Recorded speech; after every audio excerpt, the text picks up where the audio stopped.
Moshi Overthinker. Thanks guys for coming to this channel. Bila kanak-kanak hilang dalam komuniti kecil, seluruh keluarga dan orang kampung kecoh dengan situasi macam ni. Apatah lagi bila perkampungan tu kecil, tak ada siapa yang akan expect benda-benda macam tu akan jadi. Ini kes tragik misteri kehilangan 5 budak katak yang terjadi di Korea Selatan yang masih tak selesai.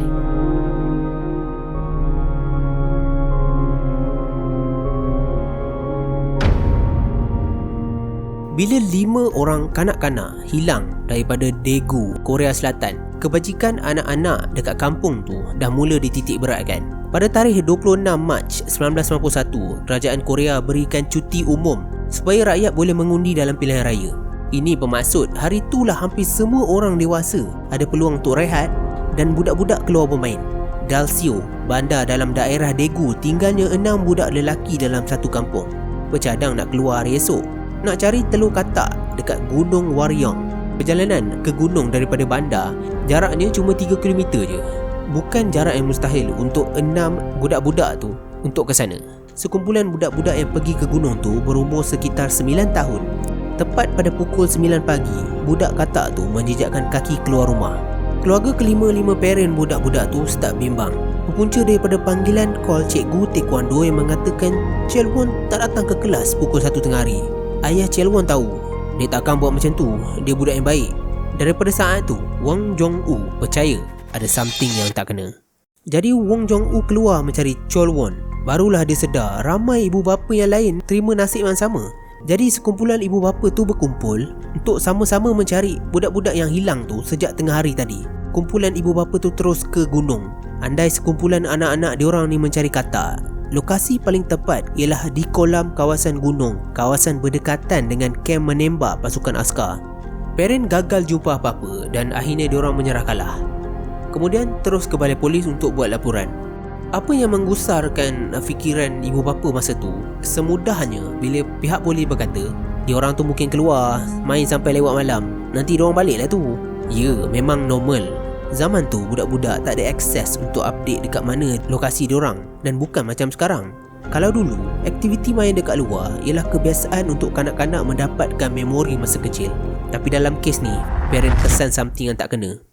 Seharian anak-anak diorang masih lagi belum sampai ke rumah masing-masing. Di kalangan ibu bapa dah mula salahkan masing-masing tentang siapa yang patut bertanggungjawab dalam kesalahan ni. Hari demi hari tak ada satu tanda pun memaklumkan kedudukan budak-budak tu. Seluruh komuniti tolong mencari keberadaan 5 budak lelaki tu dan turut dibantu oleh polis. Segenap pelusuk hutan gunung tu dah diteroka. Percaya yang mungkin budak lelaki berlima tu tersesat dan lupa jalan pulang. Hari keempat, ada panggilan misteri call masuk. Kuada semua budak-budak tu, kesemuanya terseksa, 2 tengah sakit. Panggilan telefon tu cerahkan peluang semua orang untuk jumpa 5 budak lelaki tu balik. Walaupun lelaki misteri tu minta wang tebusan, sekurang-kurangnya parent tahu anak diorang masih lagi selamat. Ibu bapa tu pun datang ke lokasi di mana orang yang minta tebusan tu minta. Tunggu dan tunggu, tapi tak ada siapa yang datang. Maka berkecailah harapan menggunung semua orang masa tu. Diorang ni betul-betul percaya call tu polis kembalikan anak-anak diorang ke pangkuan. Identiti pemanggil tu pun tak dapat dikenal pasti. Selepas seminggu budak-budak tu hilang, kes ni finally dapat perhatian besar-besaran daripada media tempatan. Berita dibanjirkan dengan gambar dan headline 5 budak lelaki hilang semasa mencari katak. Laporan ni punca kenapa 5 budak lelaki tu digelar 5 budak katak. Seluruh warga Korea tak berhenti cakap pasal kes ni, dan kebanyakan daripada diorang bersemangat untuk tolong. Macam mana pun proses kesihatan tu berjalan super slow, dan ahli keluarga 5 budak katak ni meluahkan rasa tidak puas hati dengan tindakan pihak polis yang seolah-olah mengambil lewa dalam isu ni. Bulan Mei, kumpulan ibu bapa tu muncul dalam TV show yang bertajuk The Square of Public Opinion. Kata diorang, polis sebenarnya nak tutup kes tu cepat dan sebarkan flyers mengatakan budak-budak tu lari daripada rumah. Kemunculan diorang dalam rancangan TV tu tambah perhatian rakyat Korea. Sampaikan Presiden Korea sendiri alihkan fokus terhadap kes ni. Dia arahkan 300,000 orang polis dan warga tempatan untuk menolong aktiviti pencarian budak katak. Polis terima 500 clue melalui telefon untuk kes ni, tapi tak ada satu pun berguna. Bahkan sebahagian daripada tips-tips ni semua ialah prank call. 2-3 bulan dah berlalu. Sejak diorang hilang, barangkali semua bukti yang ada mungkin dah rosak ataupun hilang. Mungkin tak ada lagi clue untuk dapatkan jejak budak katak tu. Kehilangan tragis ni dirasakan seluruh rakyat Korea. Tapi tak ada siapa yang betul-betul faham apa yang dirasakan oleh ahli keluarga. Di sebalik tabir, kesengsaraan keluarga ni semakin teruk. Ayah Yongyu semakin ketagih dengan ubat tidur akibat daripada tak boleh tidur sebab memikirkan ke mana anak dia hilang. Yang lain pula memilih arak untuk tenggelamkan rasa menyesal. Hakikat ni menyedihkan, tambah lagi bila para ayah semuanya berhenti kerja semata-mata untuk sewa lori yang ditampal poster dan jelajah seluruh negara. Setiap bandar dilawat dan ditermu ramah jurnalis setiap kali diorang ada peluang. Masa bergerak selaju-lajunya dan minat orang terhadap kes ni dah semakin pudar. Ahli keluarga mangsa saja yang tinggal untuk hangatkan peluang mendapatkan jawapan. Dah sampai masa tak ada siapa kisah pun pasal budak-budak katak ni. Kim pergi ke setiap surat khabar di Seoul dan mereka semua diusir daripada pejabat. 3 tahun selepas kehilangan budak katak, golongan ayah pun dah kehabisan duit dan balik untuk bekerja. Semua orang dah move on. Life harus diteruskan. Sampailah 2 tahun seterusnya, something happened. Kenapa polis sound macam tak serius dan siasatan bergerak dengan slow? Kenapa baru ada desakan baru diorang ni nak mula? Pada awalnya polis tak berapa nak entusiastik sangat pasal pencarian tu. Entah kenapa diorang tak berminat. Jurnalis masa tu berpendapat yang perhatian negara lebih pentingkan pilihan raya yang sibuk memilih pemimpin. Tapi ada pihak yang kita terlepas selama ni. Tentera, askar, or whatever you guys wanna call. Pernah ada kemusykilan tentang askar ni sebab budak katak tu bermain dekat kolam bersebelahan dengan kem menembak askar. Okay guys, kita akan sambung hal ni kejap lagi dalam Theory of Everything. Selepas 2 tahun, muncul pakar psikologi jenayah yang tampil ke depan. Kata dia ada teori selesaikan misteri ni. Semua budak tu ditanam dalam dinding rumah Jong-sik dan juga ayah dia yang bersalah selama ni. Ayah dia tak ada alasan kenapa dia hilang 3 jam setiap hari dalam pencarian anak-anak dia sendiri. Kim Ga-won, seorang daripada beberapa pakar psikologi jenayah dekat Korea Selatan masa tu, dan memandangkan dia ni dilatih dekat US. Ramai orang percayakan dia ni bulat-bulat.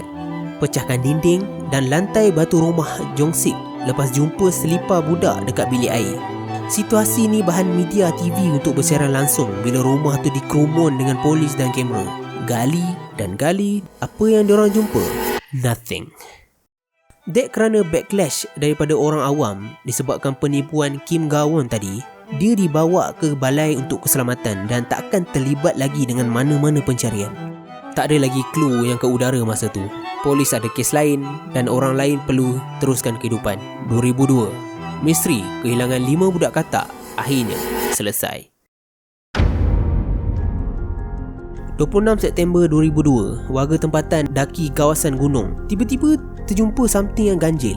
Sejumlah tulang manusia dengan pakaian lama yang dah buruk ditutup dengan batu. Setelah disahkan, maka betul lah, di situlah kelima budak katak tu bersemadi. 5 sekawan yang terjerat bersama. Keluarga mangsa yang ada mula menitiskan air mata. Susah untuk percaya, tapi itulah yang kami kena terima.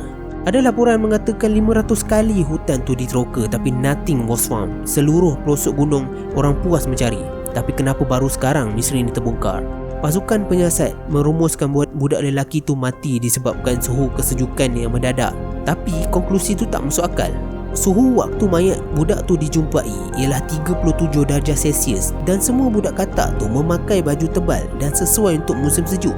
Jadi kenapa polis bagi konklusi yang diorang ni mati kesejukan?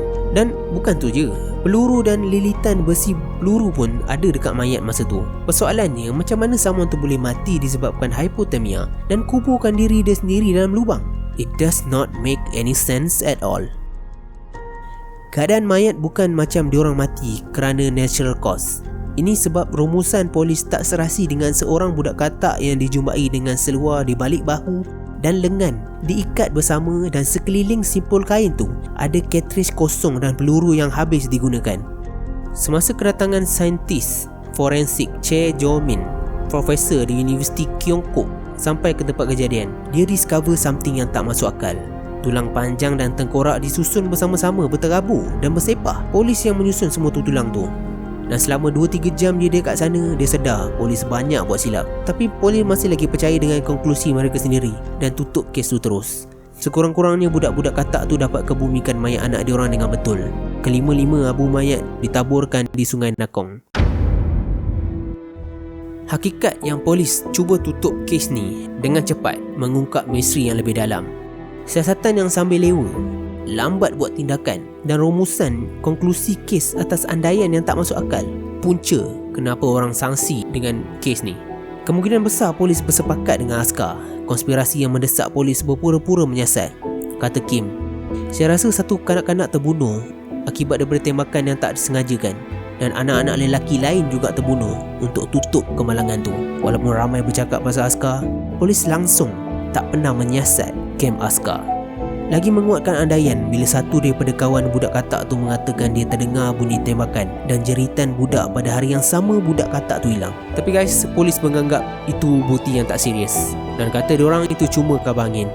Pihak askar pun berkeras dalam sidang media yang askar tak ada kaitan dengan kematian, bahawa hari tu tak ada latihan, kan cuti umum. Tak ada siapa yang ada kuasa untuk menentang kemungkinan tu. Barangkali Presiden Korea pun di antara dalang yang mengunci mulut dan mengarahkan siasatan olok-olok. Tak ada apa yang dapat menyembuhkan kesakitan mereka setakat ni. Yonggyu adalah anak yang baik, kata Kim. Sekarang anak-anak kita dah tak ada. Saya rasa seolah-olah langit dah jatuh dan hati saya hancur.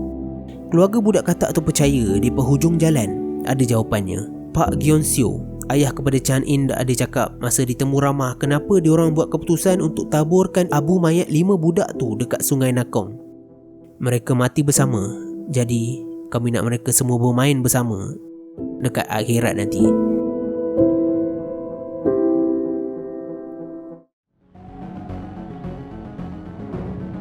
Betul ke teori yang sebenar polis bersepakat dengan askar tak sengaja mencederakan 5 budak lelaki tu?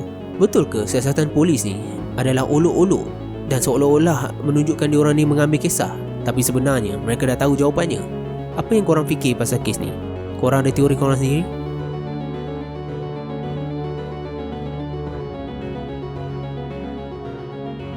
Sayonara.